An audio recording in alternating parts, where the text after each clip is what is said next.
Freedom Publishing House, the leading publisher in academic materials across the globe. IELTS Target 9. Published by Freedom Publishing House and Freedom Academy Press, 2026. This recording is a copyright. Test 6. This is the IELTS listening test by Target 9. You will hear a number of different recordings, and you will have to answer questions on what you hear. There will be time for you to read the instructions and questions, and you will have a chance to check your work. All the recordings would be played once only. The test is in 4 parts. At the end of the test, you will be given 10 minutes to transfer your answers to the answer sheet. Now turn to part 1. You will hear a recording about a man calling to apply for a job in a hotel. First, you have some time to look at questions 1 to 10.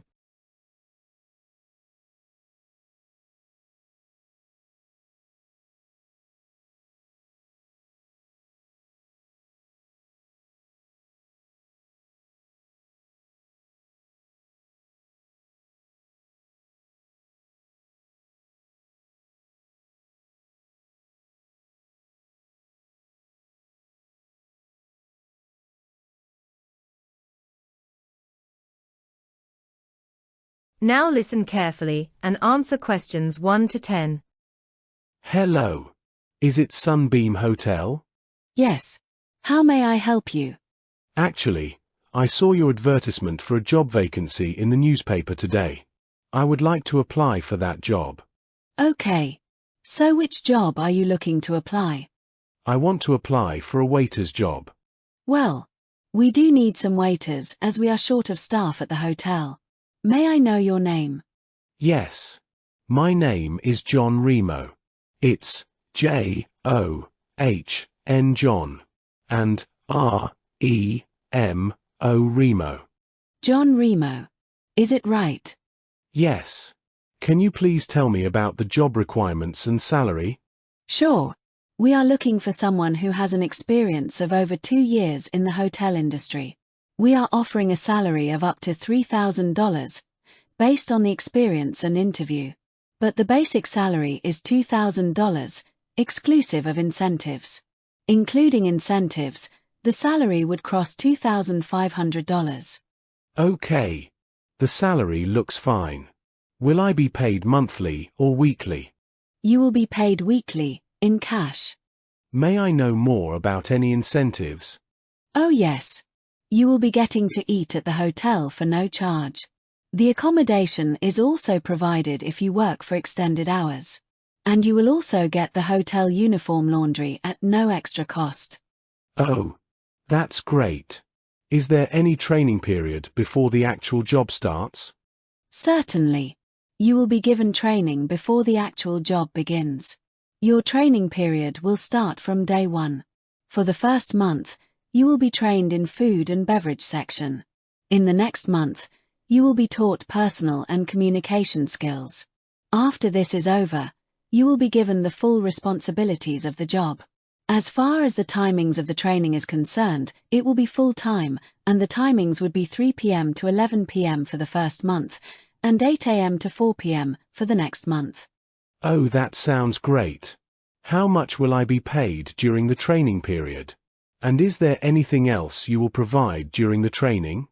You will be paid $1,000 during your training period along with a couple of free meals. However, during training period, we will not provide you with the accommodation, but we can help you find one nearby our hotel.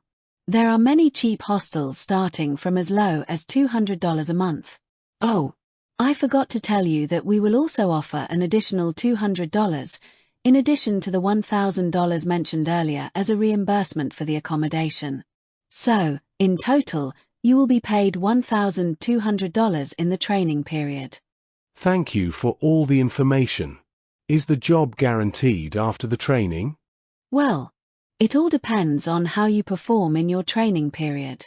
Our experts will train you first, then you will be asked to attempt some theoretical exams and practical tasks. Based on the evaluation of your tasks, the best waiters will be chosen for the job. Okay. Will there be any written test as well? Yes, just a couple of them. Rest of the tests and assignments would be practical based. But you will be trained for composing applications during your training. Wonderful. So when can I come for the interview? You can visit our hotel this week and hand over your resume and give the walk-in interview. You will be given the interview result on the spot. You must hurry up and take the interview in a day or two, as we will decide on our trainees next week. And you must not forget that the training will start from next month. Okay then. I will hand over the resume by tomorrow itself. Thank you. Bye. That is the end of part 1. You now have half a minute to check your answers to part 1.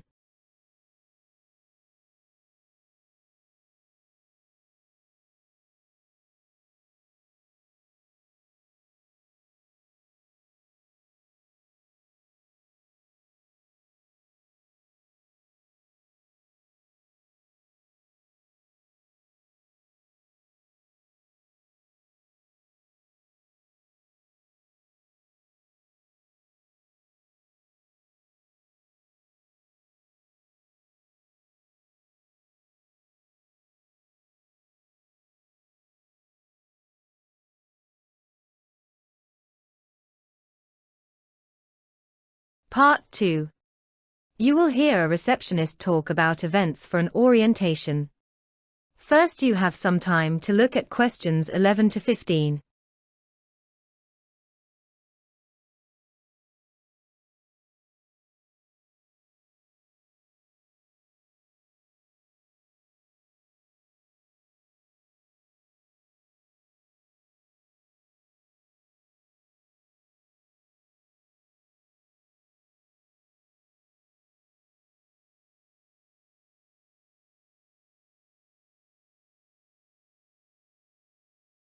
Now listen carefully and answer questions 11 to 15. Sorry to keep you waiting. Well, firstly, let me give you this pamphlet. It tells you a bit more about the college, the courses, and the activities we offer. Now, on the first page, there's an outline of this morning's activities. There, you see? The program starts at 11 o'clock. Try not to be late, as it's a very full day. At 11 o'clock, all the new students will gather in the assembly area to meet the director and supervisor.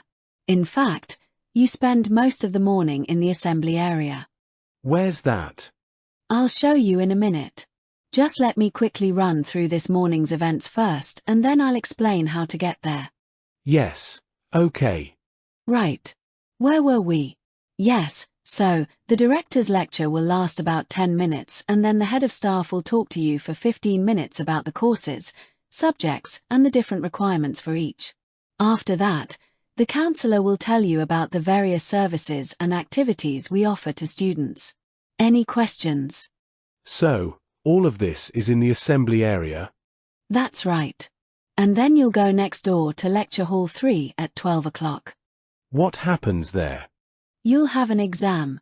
Exam? I don't like the sound of that. What sort of exam? Oh, it's nothing to worry about. It's just an entrance exam to help us find your level of IQ so that we can put you in the right class. It won't last long. Now listen carefully and answer questions 16 to 20. But how do I find the assembly area? Right. If you look on the back of the pamphlet I gave you, you'll see a map of the college. Let me show you. Look, you came in through the south entrance, here, and now we're here at Security Hall. Now, to get to the assembly area, you walk on to the end of this corridor in front of you and then you turn left. Walk along past the library and then past the resource room, which is next to the library. On the same side, and facing you is the assembly area, at the end of the corridor. You can't miss it. So it's next to the resource room, in fact. Yes, that's right. I should be able to find that. And do you have a sports room?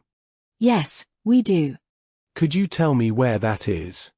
Certainly, yes. You go down to the end of this corridor again, but, this time, don't turn left. Turn right, away from the assembly area. The sports room is immediately on your right. And where's the activity area, in case I need to participate in an activity at some stage? The activity area is near the main entrance, on the left over there, just opposite the security hall. In a day or two, I'm sure you'll find your way around very easily. Oh, one last thing. Is there a clinic? Oh yes, I forgot to mention that. It's this area here, very close to where we are now, to the right of the security hall as you come in the main entrance. There's a clinic there. You will find a doctor there all the time during the working hours. Great. Thank you very much. You're welcome. That is the end of part 2. You now have half a minute to check your answers to part 2.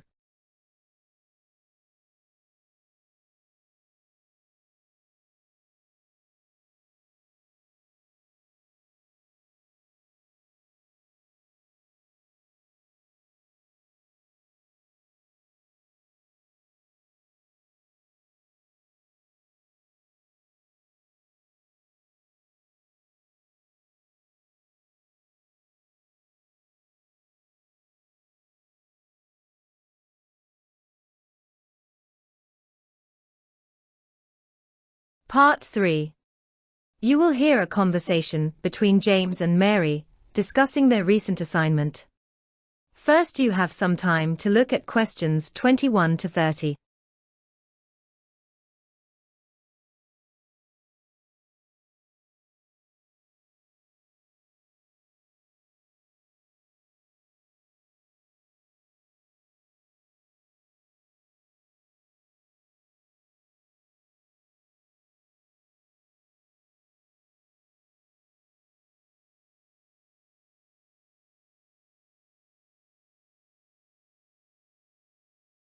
Now listen carefully and answer questions 21 to 30.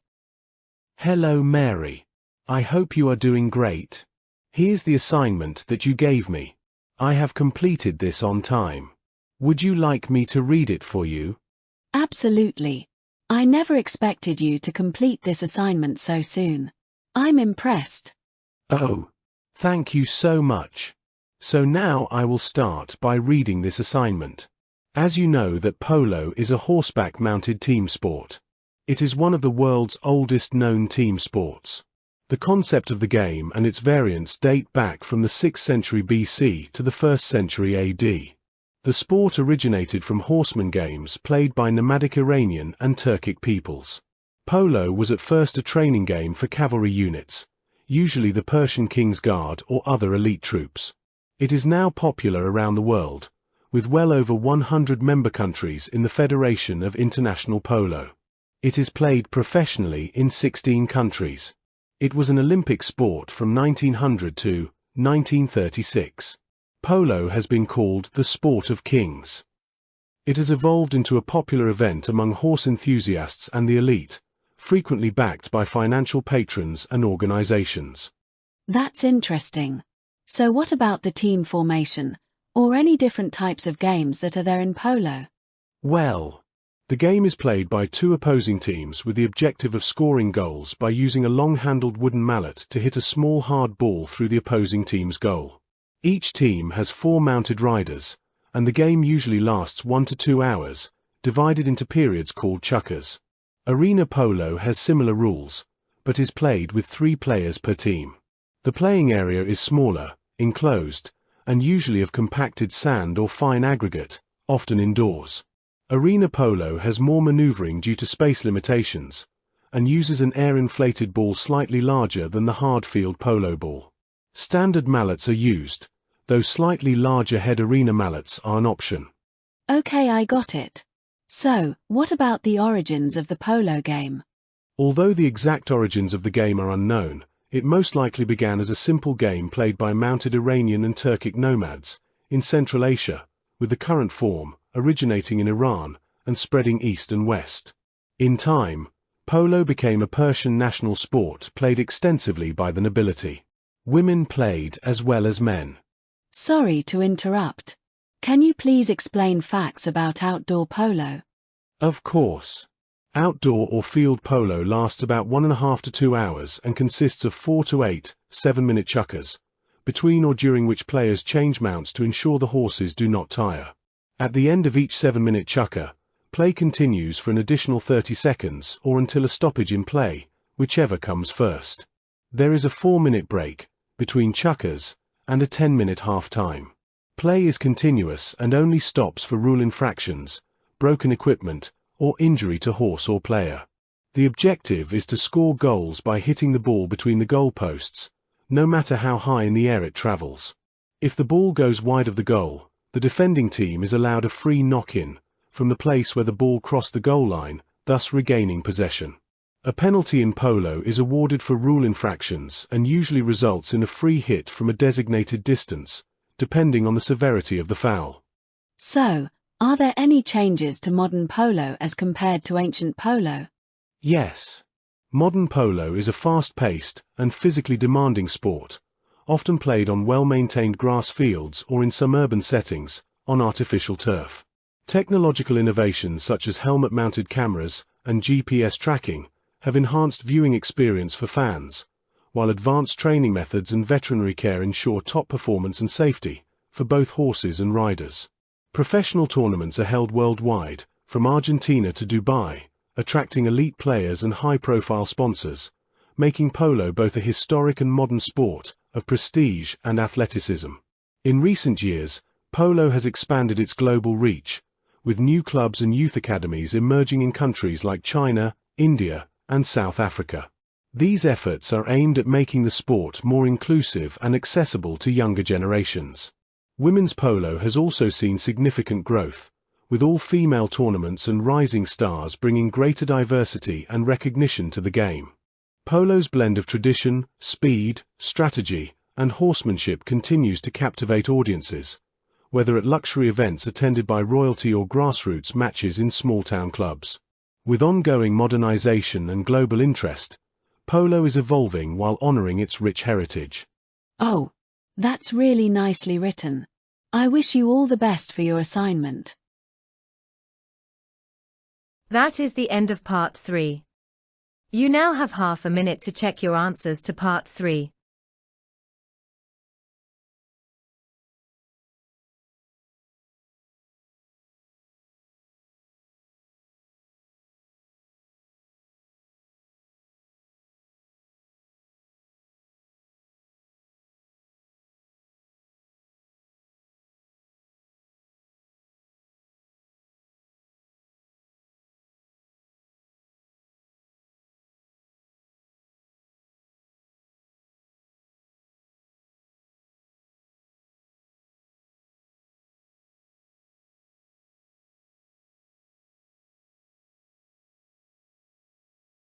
Part 4.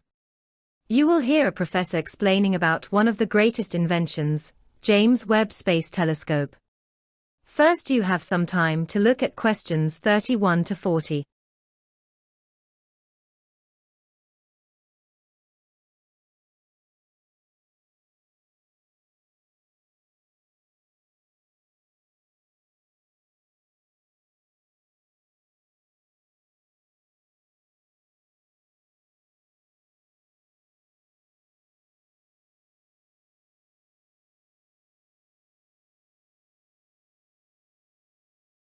Now listen carefully and answer questions 31 to 40. Hello, ladies and gentlemen.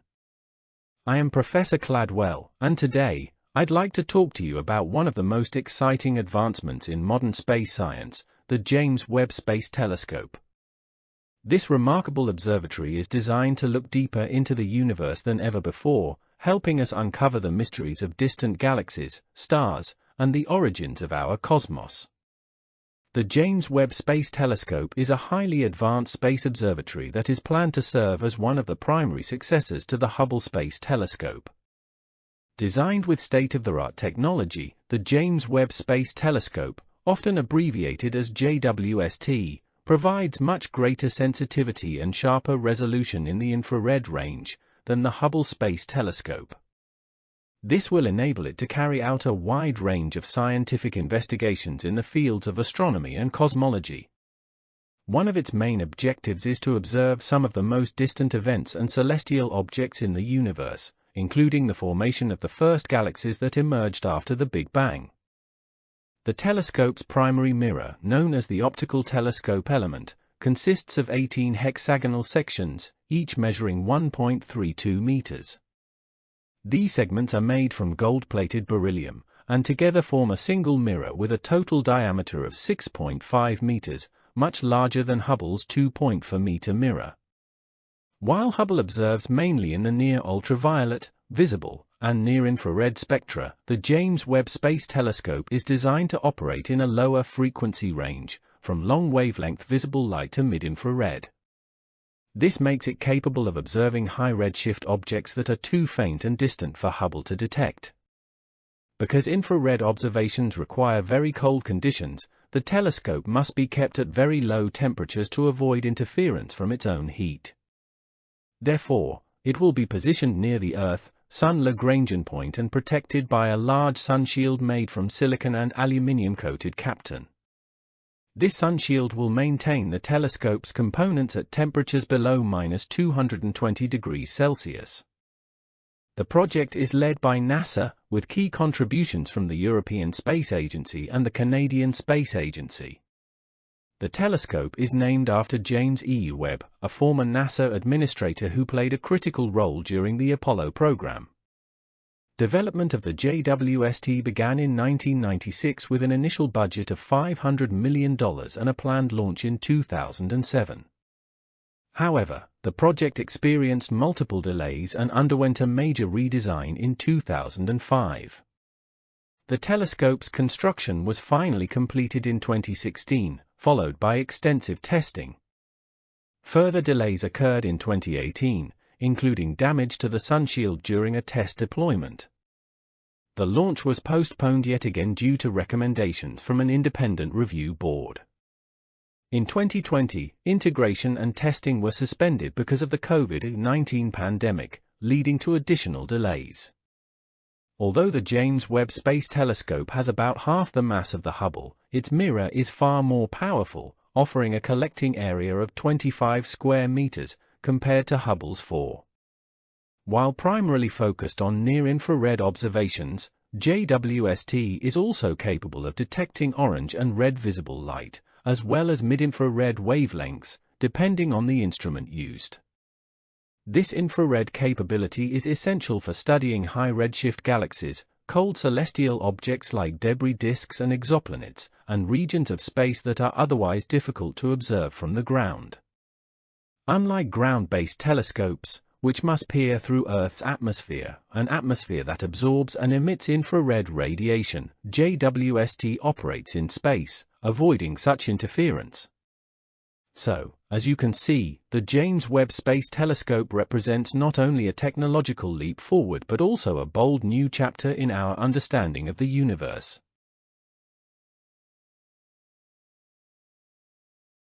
That is the end of part 4 and the listening test. You now have 10 minutes to transfer your answers to an answer sheet.